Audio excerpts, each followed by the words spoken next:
Well, good morning. It is another Monday, and I was going to show a video I had done earlier in the week, but so much has happened this week, I decided to go a different way. And behind me is a beautiful tree.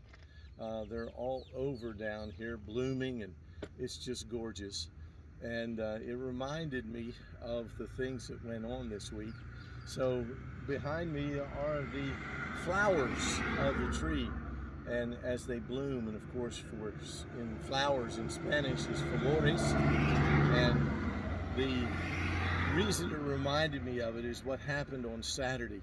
We had not only our third meeting of the church in Chancay, but we also had an evangelistic team with us, and because of the way things worked out, the one who usually does the service there was sick. So we had one of the young men that came with the evangelistic team go ahead and do the service for us, and it was fantastic.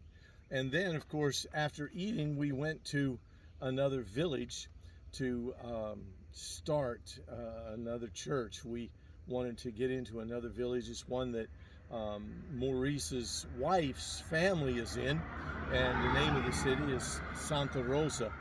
And so there's no church there, hasn't been one, and there hasn't been any started as yet, as far as we can tell. So we are looking at starting a church there in Santo Rosa. So please pray for Santo Rosa. Because her family's there, we visited and went, and we had like 9 or 10 of us that went out visiting in the village. And we focused, or myself and Maurice and Raquel focused on her family. So we went to see her grandmother first, and her grandmother's 80 years old, and we told her the story of the gospel. And at the end, when we got ready to ask if she would like to pray, I asked her if she understood, and her statement to me was this: "I understand now because I hear it in my own language." And I just about broke down in tears, but was able to lead her grandmother to the Lord. And so pray for Maria, and ask the Lord to bless there.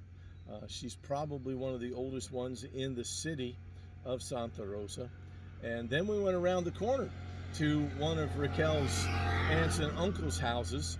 And as the book of Acts says, if you get the father in the home, then the rest of the family will come to know the Lord as well. And we certainly saw that played out as we visited there in that family. And the aunt and the uncle both accepted Christ, plus 3 of the children that were there in the home. And so it was exciting to see God bless overall. If, believe it or not, God just magnified himself strong and mighty again. And when you give the gospel out, the gospel message still has the power to save souls. And so when everybody came in and started reporting how many had gotten saved, 36 accepted Christ in the space of about 2.5 hours as we went out house to house. And so please continue to pray. All that's happening here is a direct result of you and the churches there, the prayers that are going up for the work here in Mexico, in the Yucatan. So please continue to pray. We are excited about seeing what is happening. I'll give you some news about some of the other cities. We're doing some surveying now of some of the cities. There's about 5 or 6 cities that we want to get into in the next 30 to 60 days.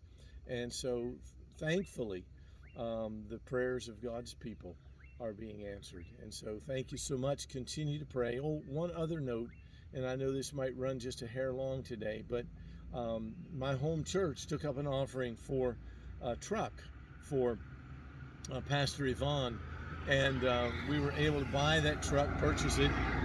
It's a Ford Ranger.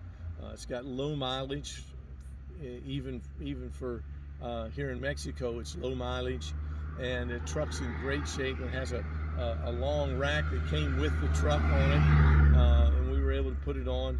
And we gave it to Pastor Yvonne, who is the one that has 4 churches, and he's bringing in 2 and 3, 4 people on a moto, and he makes several trips for each church that he has on a Sunday and Saturday.